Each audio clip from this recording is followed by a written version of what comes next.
Hello, hello. Hope you guys are doing well today. I am on here to talk about finding love again and overcoming dating anxiety after 30. So, if you guys are interested in learning more about this topic, I hope that you'll join me. I'm going to wait for a few minutes until I see some more people come in on my end.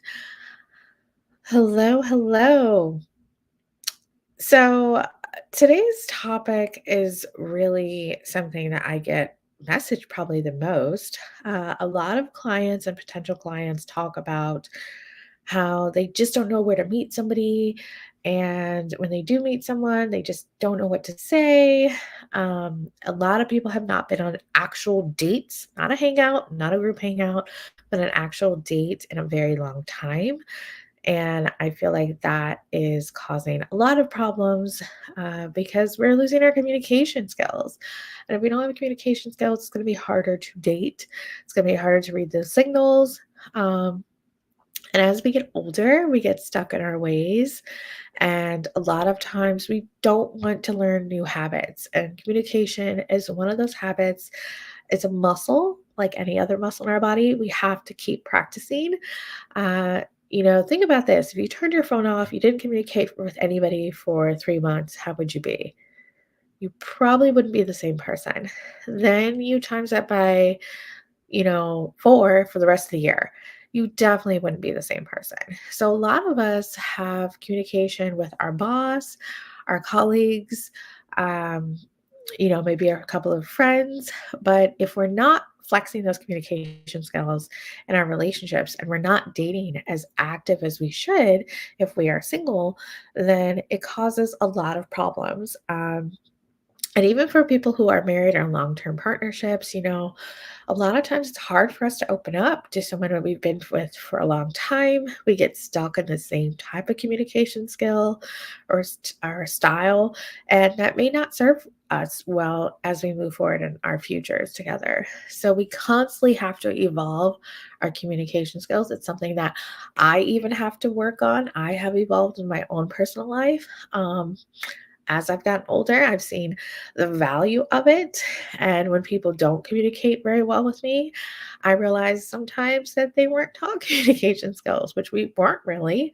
And a lot of times, depending on the generation, our communication skills are shaped by that. So, today's class is really about that dating anxiety of us that are over 30. I will share one little tip before I get into this course is that we all need to work on self love. Whether you're a man or a woman, we need to work on self love. So much of our, especially American culture is fixated on be the best and do these things. And if you're not doing these things and you don't have value in kind of our society, and we all have value, we all have worth, we all are put on this planet to bring something special to it and hopefully bring something special to someone that we love.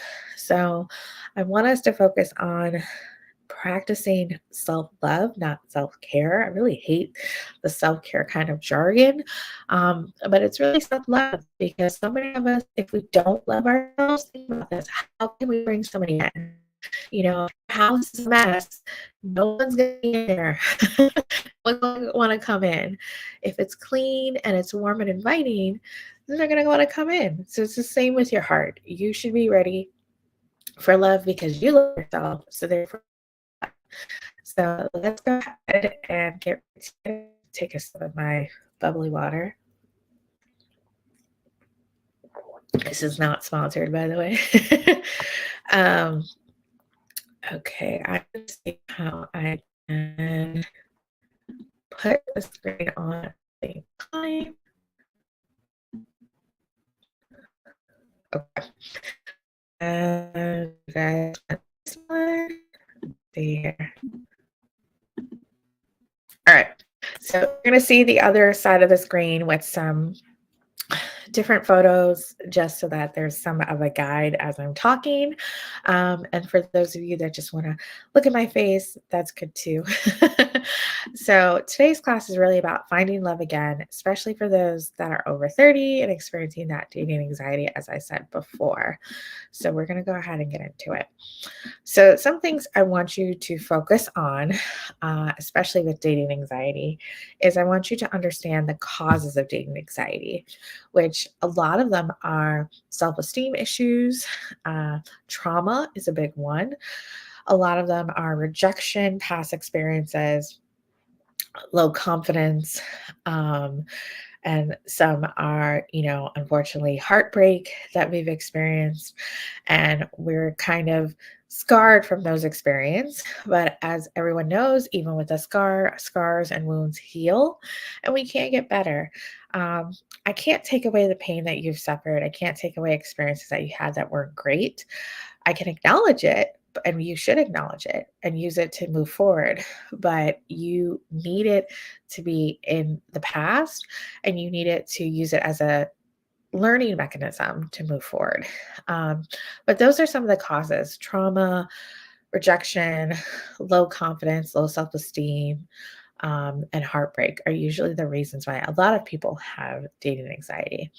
The one thing that you can help a person that's dating that experiencing anxiety, is having that positive mindset. So, like I talked about before, thinking about ways that you can increase your confidence, self love affirmations, saying that you're worthy. I am worthy every day. I am loved. I'm going to be successful. I'm going to find my person. I'm going to find my mate. I'm going to find my husband or wife. Being able to say those things and believing them and saying it every day will help you increase your outlook. That dating experience didn't work with such and such. That date wasn't a success, but I'm going to move on to the next date, not stopping those rejections, or just not the greatest date because it wasn't your person, from you moving forward. Again, like I said before, communication skills. Communication skills is really important for you to understand how to navigate who is interested in you and who you're interested in. So much confusion is because we're texting each other and we're not having those conversations face to face, FaceTime, on the phone. Obviously, I prefer people have conversations in person. If for whatever reason you cannot, number 2 is always a FaceTime. We live in an age where you can get on a Zoom. I'm on a Zoom right now. Software for any kind of virtual conversation. You don't need to physically be somewhere to have a conversation, but you do need to see someone so they can understand how you feel, look at your face, see your emotion. Never have important conversations over text. I say that all the time. It just leads to a disaster. People can hide their emotions and hide how they really feel with just clicking a few words. It's very hard to do that when you're face to face, or if you're like this on a screen where you can see someone. Uh, Next, you need to overcome those social barriers. A lot of us are, we live in, if you're living in America and you're seen as kind of not successful if you are a certain age and you're not married. Um, so much of our commentary on celebrities is about not necessarily their work, but about who they're dating, who they're married to, who they're getting divorced from. And people who are married a lot are seen as a failure. People who can't stay married are seen as, something's wrong with them. Um, I can think of a few celebrities that this is kind of the narrative that is presented, when that's not true. If anything, they should be valued for trying again, for finding love again, for giving love a chance. And love is never wrong, whether it lasts for a year, 10 years, or until death. Um, I had a friend of mine who was a divorce attorney, and his take on love was all love ends. And I thought that was very powerful, because a lot of times we have this fairy tale: when you find someone, love is never going to end. Love is going to end either in divorce, they're going to break up with you, you're going to end your relationship, or someone is going to pass on and they're going to die and leave you in a physical sense. So all love ends. There is no such thing as a complete, um, a relationship that doesn't end. Now you can still love someone, obviously, even if they've passed, but it's a different type of relationship, obviously. And I thought that that was very powerful because a lot of times we're so obsessed with finding things and staying together, even if we're unhappy, and putting that pressure off and understanding that our happiness is what should be valued, not necessarily our marital status. And if you're happy single, that's fine. If you're happy being in a relationship, not getting married, that's okay too. But you should be happy in your relationship, and it should not dictate how you are in society. All right, moving on. So, understanding dating anxiety. As I said before, dating anxiety comes from either low self esteem, trauma. Whew, I feel like I'm going to sneeze. That's how you know this is live. Um, a lot of that dating anxiety comes from, like I said, trauma, low self esteem, rejection, heartbreak, just past experiences that caused a lot of pain. So we keep reminding ourselves of that pain, right? That pain doesn't necessarily go away, but we need to focus on how do we move past that. And one thing you can do is plan. I'm a planner because once you plan things, even if they don't go the way you planned, you can focus on at least having it as a guide. So, if you know you're going to go on dates with people, maybe have 10 dates that you can plan around different activities. So, you can just pick a date kind of out of a hat and you're not so obsessed with where do I go? What do I do? And honestly, when I was single, I actually planned a lot of dates, meaning I usually gave a suggestion of where I would like to go. Um, Meaning like the type of cuisine, if it was a dinner date, uh, if it was just drinks, what places I like to go. And then I let the gentleman, plan the rest of the date. So, but usually I prefer men that plan the date completely. Those are the ones that I gave more attention to rather than me giving more suggestions. I give suggestions and I'm doing conversations all the time. That's part of my job. I don't want to do that in my personal life. I want someone else to take the lead. So if you're a gentleman, it's important for you to plan dates in your area, depending on where you live. Find a few places that are interesting that you like to go. And then, depending on who you meet, ask them which one of these they prefer. Um, you need to ask clarifying questions to your date. You need to ask, what do you like to do? Um, you know, uh, what are you looking for? Where do you see yourself in 5 years? Making sure that you understand where they are today and where they want to be is really important. And through the dating process, like I said before, you have to have self love. You have to remember your value. You are loved and you are there to give love. Um, and also make sure you have boundaries. Don't be a pushover. No one wants that. Stand kind of your ground and make sure that you're interested in other people, that you want to find out as much as you can about the people that you are, potentially going to date. So these are a few things for things that I think are really important in terms of how you are going to kind of get over this dating anxiety. And a couple of things I did mention. So the first one I mentioned a lot, and I'm going to keep mentioning it, is self-care, aka self-love. You need to find things that nourish your body and soul. So therefore, whether it's exercise, meditation, uh, hobbies, whatever it is, that gives you joy. For me, it is writing. I usually get up every morning. I like to have silence. I don't like to look at my phone. It really annoys me in the very beginning of the day. I like to have at least the first 20 minutes to myself. And kind of, do my prayers, praise that I'm alive, and give my body some grace and my mind some grace. uh, and then I start my day. So, whatever it is that gives you self love, you should be doing that on a daily basis. Also, you need to focus on your strengths. We all have strengths. You could be funny, you could be witty, you could be great with your hands, whatever it is that makes you you. write those things down. Remember those things. That is uniquely you. Not everybody has those characteristics. I also want you to reframe those negatives. So, if somebody has called you awkward, weird, maybe that you weren't there, they weren't as awkward as you are. You weren't, you're weird. Everybody has quirks about them. That's what makes life interesting. Nobody wants somebody that's boring. So reframe that as that was just their way of saying you were not their person. But start to reframe some of your negative experiences. Obviously, if you are getting signs that you're creepy, then you need to take that into account and see, what is it you're doing that is making women kind of more awkward around you, and kind of adjust that. But if you've had a lot of heartbreak or breakups, I had a gentleman once who had breakups consistently in the same manner. He needed to recognize what that was and how the breakups kind of happened and what he was doing.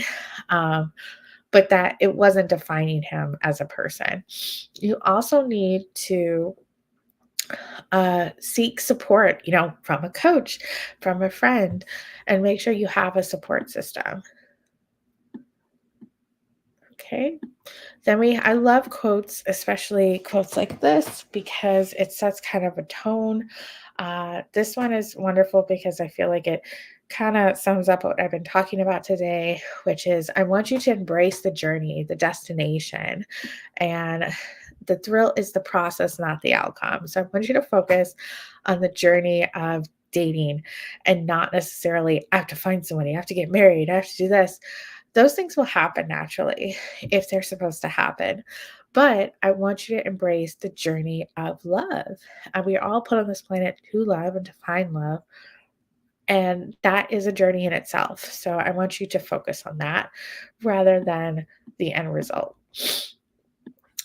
So, lastly, here are some strategies that I'm going to share with you for overcoming dating anxiety. So, first, when I talked about planning dates, you should plan things that are low pressure, not low effort, low pressure. So if you're a man and you're planning dates, think of like 10 things you like to do. It could be gallery, could be the beach, could be a cooking class, could be a painting class, could be golfing, whatever it is that's fun, casual, an arcade, something cool, not crazy expensive, no pressure, nothing very stuffy. I wouldn't tell you to take your first date on opera, and you have a skybox.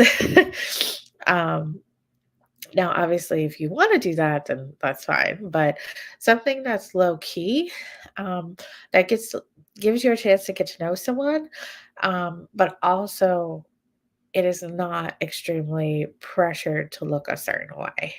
Should be somewhat casual. I want you to also practice active listening. Listen to the people that you're on a date with. This means giving them questions to get to know them, not talking during that time, listening to what they're saying, reevaluate what they're saying with another question. An open questions, you want to give open questions, not closed questions. So a closed question would be, do you want to get married one day? Yes. No. You want to give questions that somebody can share more things about themselves. So, saying, I really want to have a long term relationship leading to marriage. I'm thinking of getting married, hopefully within the next few years and having kids. Where do you see yourself in the next few years, in terms of relationships? What are your goals on that? And that way, that person has to explain themselves, and then you listen.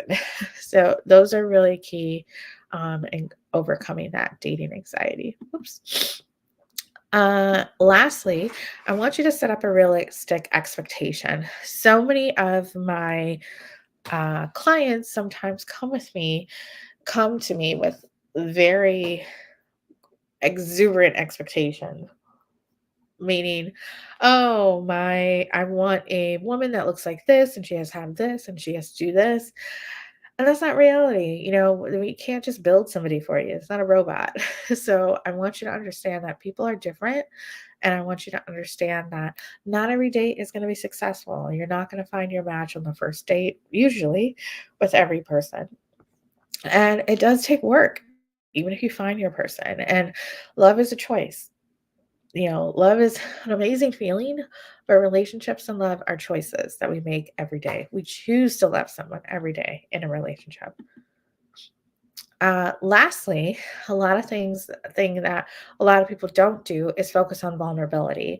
And we need to be vulnerable in order to actually create closeness. In order to have that trust and intimacy before we get to a relationship and sex, we need to have vulnerability. And if you don't have vulnerability, it's going to be very hard to open up. You can't connect. You can't have an amazing relationship. You can't have amazing sex. You won't be able to do that. So, that is something that is really, really crucial, and I always tell clients, if you're not ready to be vulnerable, do not date. Don't end up in a relationship scenario because it's going to be very hard to maintain that. And then you will come off fake and it just won't feel genuine. So, some things that a lot of people have asked me in terms of, especially men, is about resilience. A lot of them come to me with rejection and fear of failure because they've been rejected. And I want you guys to focus on recognizing your emotions. We need to recognize.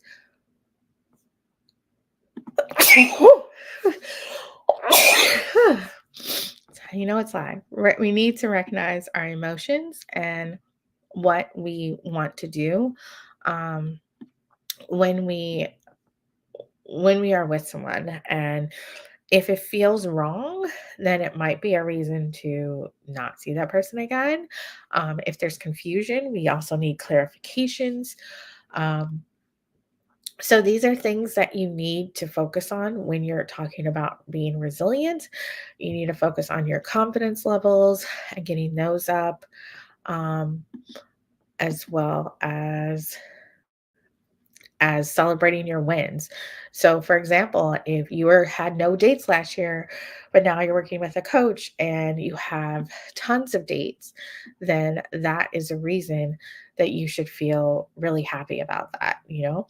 Um, Also understanding you need to shift your perspective on not understanding everything as a failure. Some things are a lesson to be learned, and that's okay. And obviously, you should be focusing on getting support, whether it's from a coach or someone similar to that. Okay, so we are officially done with most of the course portion of this webinar. I hope that this was helpful to you. Um, I'm really, excited to work with new clients. I love working with new clients who are interested in doing the work. As I've always said, I am not a magician. I wish I could, but I cannot do that, particularly if someone isn't going to do the work. I do offer 20-minute consultations for a small fee. I would love to get to know more about you and listen to any of your problems. I'm more than happy to help. So, if you guys are interested in contacting me for that consultation, I'm also doing a group coaching program for 12 weeks. It is for singles over 30. If you're interested in that, please let me know as well. That is $500. I believe the first 10 people, we're almost at 10, are $99. So if you're interested in that, please let me know as well. It's an amazing deal. You get me for 12 weeks, once a week. I offer two different sessions, one on Saturday, I believe one on Sunday, and one on Tuesday. So I would love to see you there. Hopefully, you guys have a great day. And as always, be blessed, be loved, and I will see you here next time.